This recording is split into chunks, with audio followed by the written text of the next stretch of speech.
Hello, everyone. I am Barendipitous, and welcome to another Legend Lore Chats on the Brawlhalla Lore YouTube channel. Here we've got Captain Sidra, the Corsair Queen. Release the Kraken! Seriously, Sidra, let him go. You're hurting him. I need a second weapon. Okay, give me a cannon. Yes, a big one from a ship. You let me worry about that. Sidra to Migli, Weapon Master of Brawlhalla. As the story goes, Sidra and her monster crew ruled the seas of Thera from the ice flows of Ikrusk to the Atlantean Gate. The Corsair Queen was legendary for her fearless raids, masterful skill with the cutlass, and a tough but fair approach to plank walking. Excuse me. In a daring attack on Poseidon's undersea realm, Sidra stole a great diamond, the Eye of Charybdis, from under the beak of its guardian, the great Kraken. She lost the eye along with a city and a ham sandwich in a bar bet, but she remains cursed to forever be hunted by a vengeful and embarrassed Kraken. Ever resourceful, Sidra channels the Kraken's relentless pursuit to punish her foes. She even allowed the Iron Admiral to capture her so she could laugh as the Kraken smashed his fleet to splinters in search of her. Sidra arrived in Brawlhalla in the chaotic time before the Grand Tournament was created. She took one look around, commandeered a ship, recruited a crew, and resumed life as a pirate in her new home. This new terror of the Asgardian Sea was the last straw for Odin, and he created the Grand Tournament in an attempt to channel the warlike drive of the Valhallans. For now, Sidra has been lured back to Brawlhalla by the wondrous prizes of the tournament, specifically the gold. But her ship stands ready to sail in a secret cove. Taros is the first crew monster Sidra recruited, and his loyalty to her is unshakable. Connections. So, how Sidra lost the Eye of Charybdis and a city and a ham sandwich? That is Jala's fault. Jala won the city of Dragonport in a drinking contest with the Pirate Queen. Evidently, the Eye of Charybdis and a ham sandwich were also included in that contest/bet. So you can thank Jala for that, definitely. This is why BMG likes to keep things open, right? They do this because they keep options open because it's a while between the release of Jala and the release of Sidra, right? If they had they kept the. I don't know if anyone ever speculated who this pirate queen could have been. But if BMG had said that, it's just some pirate queen from Jala's area or whatever, or if they had given a definitive answer, they wouldn't have been able. Well, they probably still would have, but they left the door open for that connection there. So I love that. That's awesome. So a few things. Sidra is not just a pirate; she is a corsair. Many people believe that the terms pirate, privateer, buccaneer, and corsair all mean basically the same thing, and in a very general sense they're right, but that's not entirely accurate. The word corsair comes from the Mediterranean area specifically. So that fact, plus the fact that Thera and the Atlantean Gate are mentioned, that tells me that that's where Sidra is from. So Sidra and Thatch are not from the same places. They're from opposite ends of the earth, because Thatch is from Barbados in the Caribbean, while Sidra is from the Mediterranean Sea. So, Seas of Thera, located in the Greek region. Atlantis is likely also in that area as well. Ikrusk, I think that's kind of like Mongolia or like Russia or whatever. Quite a ways away from the Mediterranean Sea, but maybe somehow our influence reached up there. I don't know. Anyway, regarding her weapons, should be noted she's the first canon legend. So canon makes perfect sense for a pirate captain/queen, even if it is impossible in real life. Try lifting a cannon in real life. You can't. A ship cannon, I should say. When we talk about Lin Fei, I'll go into how the Chinese developed handheld cannons. But that's not what this is. Look at this thing. Look at this thing that Sidra's sitting on. That is not a handheld cannon. That is a metal ship cannon, which is very, very heavy. But anyway, I discussed a brief history of the cutlass on the page for Thatch. So it may suffice to say there is a sword is generally the melee weapon of choice for any pirate or corsair or whatever. So Kraken, just about everyone knows what the Kraken is. A giant Leviathan squid monster thing. If you've seen the third Pirates of the Caribbean movie, pretty sure it's the third, maybe it's the second. Um, yeah, the Kraken features prominently with Davy Jones.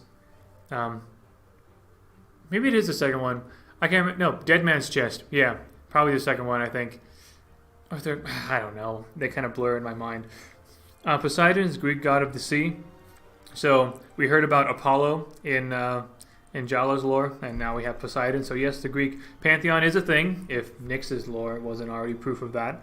So Migli, the weapon master of Valhalla, I wondered if that was actually true in Norse mythology. I could not find a Migli anywhere in Norse mythology, so this is possibly made up by BMG. My guess is Migli is a dwarf, though. Because, I mean, first of all, a weapon master, a dwarf, usually someone who's skilled in craftsmanship or knowing weapons, that usually seems to be a dwarven thing, like crafting and working with metal and stuff like that in the Norse mythology. Also, it sounds like a dwarf name to me. But, I mean, not only that, it's an anagram of Gimli, the token dwarf from the Lord of the Rings. By anagram, I mean that if you take the letters of Migli and switch them around, you'll get Gimli, basically. So, I think that's where BMG got it from. They just took the name Gimli, which is probably one of the most well-known dwarf names in pop culture right now, because of Lord of the Rings. Switched the letters around and got Migli. And you have my axe. Anyway, I talked about Icarus and Atlantis before, Thera. The Eye of Charybdis. So, as far as I know, the Eye of Charybdis is not a real gem, although there is a book with that title. However, Charybdis is the name of a monster in Greek mythology, who makes an appearance in two famous Greek stories. So, first of all, Charybdis makes an appearance in the Odyssey. Odysseus trying to go back home and Poseidon putting a curse on him and everything. And then Jason and the Argonauts. So in both cases, the protagonist, Odysseus or Jason, has to sail through a perilous location which is associated with the Strait of Messina, kind of located between mainland Italy and the island of Sicily. So that strait, Odysseus and Jason, they each had to sail through that narrow stretch of water. And in this narrow waterway, there was said to lie two terrifying monsters, Scylla and Charybdis, one on the right and one on the left.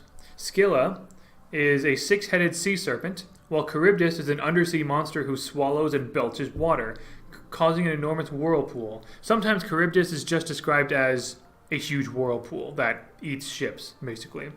So when you go through this very narrow waterway, you kind of have to choose which side you're going to go closer to. Do you want to risk having your crewmen eaten by Scylla, or do you want to risk getting sucked into the mouth of Charybdis? So yeah, there's that. So to pass through this strait, you have to pass by both of these monsters, and so you have to kind of decide. Yeah, you have to decide which to sail closer to. Would it be better to avoid the whirlpool, but closer to man-eating Scylla, or would you rather avoid getting eaten alive and have to sail close enough for Charybdis to likely catch you? So perhaps the Kraken is so invested in the Eye of Charybdis because Greek mythology states that Charybdis is actually the daughter of Poseidon and Gaia, personification of Earth. So, maybe Poseidon told the Kraken to, watch over this gem, I guess. I don't know. I should say, going back to the Kraken, Kraken is the name Kraken is of Scandinavian origin, actually. Coming from kraka, meaning a sickly or twisted creature. Think of the English words for crook and crank. That's where we get them from.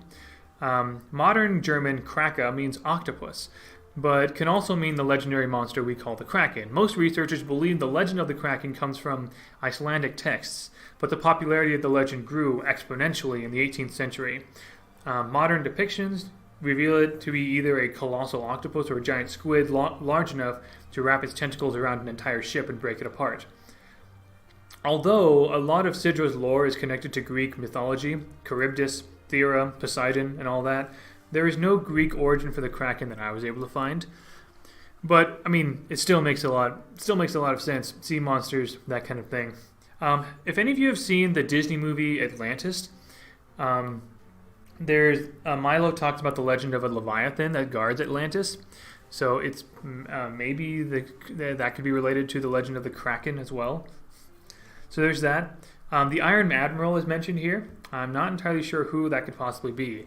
The mention of iron made me think of Zol, which we'll talk about in the next episode. Zol commands the Iron Legion, but I think the Iron Legion is land-based. I couldn't think of any... Zol doesn't strike me as a naval commander, so maybe the Iron Admiral is associated with Zol in some way? I don't know. But I also do love the addition of that Sidra was pretty much the straw that broke the camel's back, as it were, for Odin. The fact that Sidra did all of her shenanigans in the Asgardian Sea is the thing that convinced Odin to start the Grand Tournament and give all these legends a place to, kind of an outlet to channel their destructive, warlike drive. But yeah, that is Sidra, and true to form of many other legends, her signatures, are also quite fitting for her. So yeah, you see the Kraken there is trying to grab her leg, but she just kind of kicks it, apparently. I don't know how she gets away with that. But maybe the Kraken needs to try to catch her, but it's like, okay, maybe later. And I wonder how the Kraken's able to teleport, by the way. Freaking cannon. I love the idea of a cannon as a weapon. So yeah, I don't know how this cannon happens though. Like, just let another cannon pop out? That does not make any sense to me. But it's awesome. It doesn't have to make any sense, does it? And something similar to Thatch's Blaster's down sig. I like that. That's a cool cannonball, by the way. That's like a decorative cannonball. Not sure why. Like, it's not very often that you see a decorative cannon. Like, there's no point. It's a lot less often that you see a decorative cannonball. And here's the one cannon sig that involves the Kraken. So it tries to grab Sidra, but it grabs someone else instead. And then she shoots at the Kraken, and the Kraken retreats. I love that. There are a couple more Kraken appearances in the sword sigs. First of all, there's the anchor. I wonder if all these pieces, like these cannons, cannonballs, this anchor and stuff, it's probably from her... I'm guessing it's either from her original ship from on Earth, or more likely, the ship she commandeered in Asgard. But in any case, yeah, she kind of like taunts the Kraken a bit. And she leaps right in time. She leaps just in time and lets the Kraken grab somebody else. Also, so just kind of like, here you go. Psych! I also love this one. Get me. Yeah. So she uses the Kraken as a weapon, basically. Hey, I'm here. I'm right here, sucker. Literally a sucker, because there's a suction cup. I'm here all week. Anyway, that's all I've got for Sidra. Thank you all very much for watching. And until next time, GG, fellow lore nerds.